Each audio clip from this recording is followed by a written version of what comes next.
Bienvenue à la troisième d'une série de capsules de formation conçues pour vous familiariser avec les éléments essentiels de l'hygiène et de l'assainissement en milieu scolaire.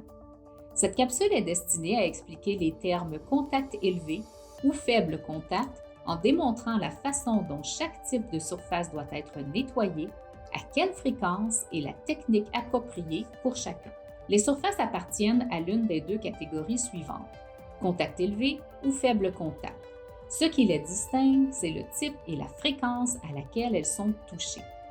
Les surfaces à contact élevé sont définies comme des endroits où il y a régulièrement ou fréquemment un contact physique direct de la peau avec la surface.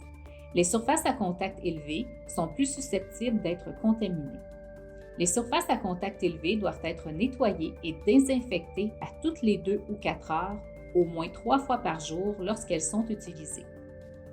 Quelques exemples, poignées de porte, interrupteurs, rampe d'escalier et robinet.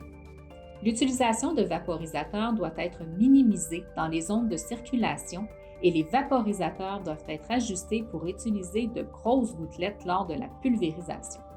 Cela réduira les risques d'irritation potentielle des systèmes respiratoires.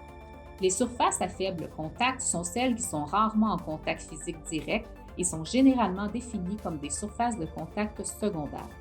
Cela signifie que la contamination se propage dans l'air avant de prendre contact. Quelques exemples de surfaces à faible contact sont les planchers, les murs, les fenêtres et les céramiques de salle de bain. Ces surfaces doivent être nettoyées au moins une fois par jour lorsque les ondes sont utilisées. Les surfaces de plancher doivent être lavées avec une vadrouille humide ou avec une autolaveuse une fois par jour. Pour chaque type de pièce dans laquelle vous vous trouvez, vous devez identifier les surfaces à nettoyer. Pour chaque surface, la bonne combinaison de produits et d'outils doit être considérée. Nettoyez d'abord les surfaces sales pour éliminer toutes les saletés et taches visibles, puis essuyez avec un chiffon propre. Si les surfaces sont déjà propres, vous pouvez appliquer immédiatement le désinfectant. Laissez agir la solution désinfectante pendant quelques minutes selon les instructions du fabricant avant d'essuyer toute trace de produit à l'aide d'un chiffon propre. Tout d'abord, pliez le chiffon en deux et repliez-le en deux une deuxième fois.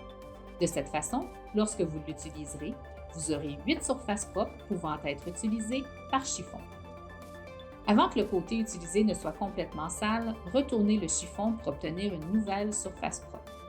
Commencez le nettoyage depuis la partie la plus propre de la zone et déplacez-vous vers les zones les plus sales. Cette capsule a passé en revue les différentes surfaces présentes dans nos écoles. Restez à l'écoute pour notre prochaine capsule destinée à résumer les tâches de nettoyage propres à chaque type de pièce que l'on retrouve dans nos écoles.